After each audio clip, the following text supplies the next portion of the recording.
The body is the main thrust of any speech. It's where the bulk of your content is, and it's where the bulk of the information is that you want to get across to the audience. But what should be in the body? How should it be set up in order to be effective? Those are all great questions, and they're the subject of this video. All right, so the body of the speech. Okay, introduction, body, conclusion. This is the second one, the body. By far the longest component of the speech. Now, what the point of the body is it's where you have your main points. Now, let's talk a bit about main points and how to do them effectively. Well, first, how many should you have? Well, they have the major ideas of the speech, true, but you only ever want to have 2 to 5. That's it. Only 2 to 5 main points. Well, why is that? If you start to have more than 5, you are really starting to test the audience's ability to really pay attention and retain information. Okay? It's just not effective. So you want to make sure you only have 2 to 5. Why can't you just have 1? Because that's not a speech. That's just a talk. All right. Minimum of 2, max 5. Because think about this. Let's say you were coming to Gateway and you were doing like student orientation, and somebody came in and said, "Hi, my name's John Smith. Thank you all for being here today. I'm here today to talk to you about financial aid and what you need to know about it. I have 15 main points. Let's get started." What's going to go through your head as soon as you hear 15 main points? Oh my God, kill me now. Okay, so no. 2 to 5 only. That's about the most you can hope for an audience to retain. So really focus on what those major ideas are and focus on 2 to 5. That's it. All right. So only have 2 to 5 main points. But when you have these main points, you want to make sure you think about strategic organization. What does this mean? Strategic organization is ordering your main points in such a way so that they will make the most sense to the audience and will have the best chance of being clear to the audience. And we do this by matching our topic and what we're trying to do with an effective speech order for that topic and purpose. So what are the speech orders, your basic ones, and what should they be used for? Now, there's several different types of speech orders, but we're going to go over the big 5, okay? The big 5 ones. You know these 5, you can give any speech you'll ever have to give. And our first one is chronological order. This is when your main points follow a time pattern. All right, you tend to start at the beginning and then work your way towards the end. Okay. Often you see chronological order speeches given about the steps maybe in a process, or a common one is, if you're giving a speech about a person, you go in the order of their life. Like if you were going to give a speech about former President John F. Kennedy, and you wanted to use chronological order, well, your first main point could be, his childhood and growing up. His second main point could be World War II. And then his third main point would be his political career. And that would make sense because that's chronological order. That's the order they did in his life. So if you're ever giving a speech about the history of anything, whether it's an object or a person or whatever, chronological order is a good way to go. And it also tends to be good primarily for informative speaking, because what I mean by that is there's not a trigger in the speech order that will make it persuasive. That's not true for some of the ones we'll talk about later. So chronological order, when you're giving the history of something, and primarily used for informative speaking. Now our second one is what we call spatial order. Now in a spatial order speech, your main points follow a directional pattern. Meaning that if you look at the object you're giving a speech on, you're literally going from like left to right, or right to left, or top to bottom, bottom to top, inside out, outside in. Okay, one direction, not the band, but a speech order as far as the direction you're going.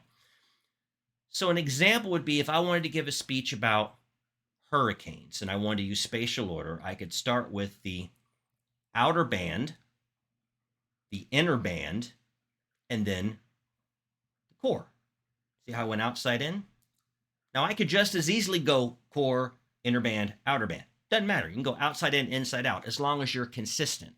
It's like if I wanted to give a speech about the stadium where the Bengals play. I always wanted to say Paul Brown, but it's some other thing now. If I want to use spatial order, well, I could start outside in, okay? I could do the parking lot, the stadium itself, and then the field. I could go the other way too. If I wanted to give a speech about Kentucky, I could go Eastern Kentucky, Central Kentucky, Western Kentucky. Okay, so this is really good about speeches about objects. Again, you don't want to go Eastern, Western, Central. Don't do that. You want to stay in a straight line, okay? And like chronological order, spatial order is most commonly used for informative speeches because, again, it doesn't have an actual trigger to make it persuasive. But if you're doing an informative about an object, excellent speech order. Now, our third one is called causal order. Now, causal order is when you seek to show a cause and effect relationship, all right? So you tend to have two main points in causal order. The first one is the cause. Second one is the effect. Pretty simple, right? Now, causal order is most commonly used for informative speaking, but it can be used for persuasive. Let me give you an example. I had a former student who was a retired U.S. Navy diver. And big surprise, his big hobby was scuba diving, and he loved to dive wrecks. He was fascinated by shipwrecks. And so he gave an informative using causal order about the sinking of the ship Titanic. And his first main point were what caused the Titanic to sink and why so many lives were lost. And then his second main point were the effects that sinking had on international maritime law with safety. Anything persuasive in that? No, it's just, here's what happened, here's were the effects. Okay, that's informative. Had another student use this for a persuasive speech, and she did her speech on the Patriot Act, passed during the George W. Bush presidency. And her first main point were what was going on, what caused the Patriot Act to be passed, what was going on at the time that led to a climate where it would be passed. And then the effects part, which she talked about the effects the Patriot Act had on destroying civil liberties. Well, that's persuasive. Now, you may agree or disagree with that in part, but you see she's making an argument. Okay, that effect that she's arguing, you could say it's debatable. All right, so it can be used for either one. But the big thing here is you're showing cause and effect, and those are your two main points. Now, our next one is what's called problem solution order. Now, in problem solution order, you have two main points. Anybody want to guess what they are? First one's the problem. The second one is the solution. First main point, you identify a problem that exists and what caused it to happen. And then your second main point, you offer your solution to fix it and explain how it will fix it. It's very simple. Two main points. But you only ever use problem solution order for persuasive speaking. Why is that? Because it has that what I call persuasive trigger. The act of pointing out a problem and then saying this is how we should fix it, that's a persuasive act. Because you're making an argument. I don't care how you slice it. That's a persuasive act. So any speech you give in problem solution order is going to be persuasive. Okay. So don't use this for informative speaking. It's not going to work. Works great for persuasive speaking. Okay.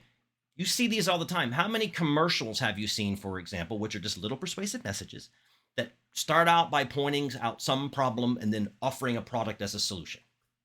Yeah, happens all the time. So incredibly effective for persuasive speaking, but you really only want to use it for that.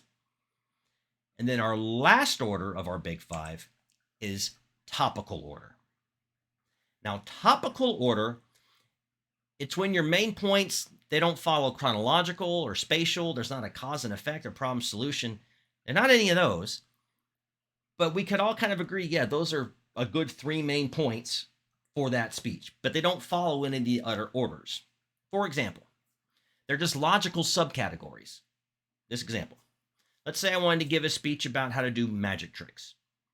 And my three main points were the basics of card tricks, the basics of levitation tricks, and the basics of disappearing tricks. Three main points. Do those follow chronological, spatial, causal? No, they don't follow any of those. But can we agree that those would be three good points for a speech about how to do basic magic tricks? Yeah. But they're just subcategories, okay? They're just general self-contained little points. That's all they are. So that's topical order. Now, the big thing to remember here is that they need to be independent of each other, all right? You wouldn't want to give a speech, for example, about, let's say, hybrid vehicles. And then your first main point is hybrid vehicles made by Ford. Your second main point is hybrid vehicles made by Toyota. And then your third main point is the Toyota Prius.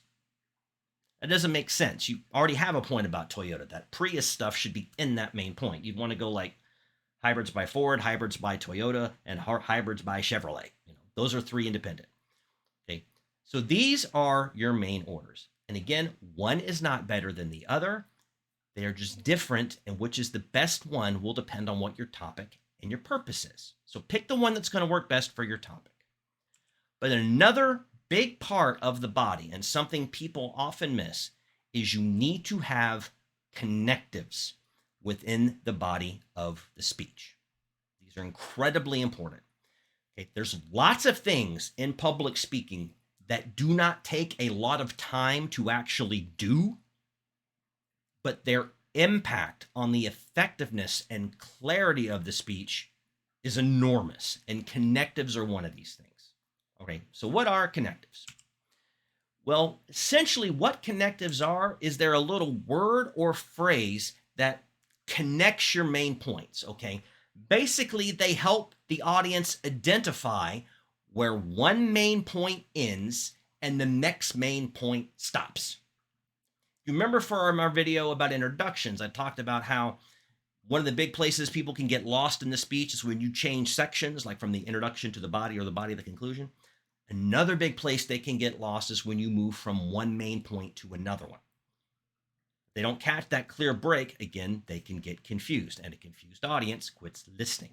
So connectives are the key tool that you have to make sure this happens, to make sure they can go from one to the other. Think of them as like little verbal bridges that help the audience move from one main point to the next one, okay?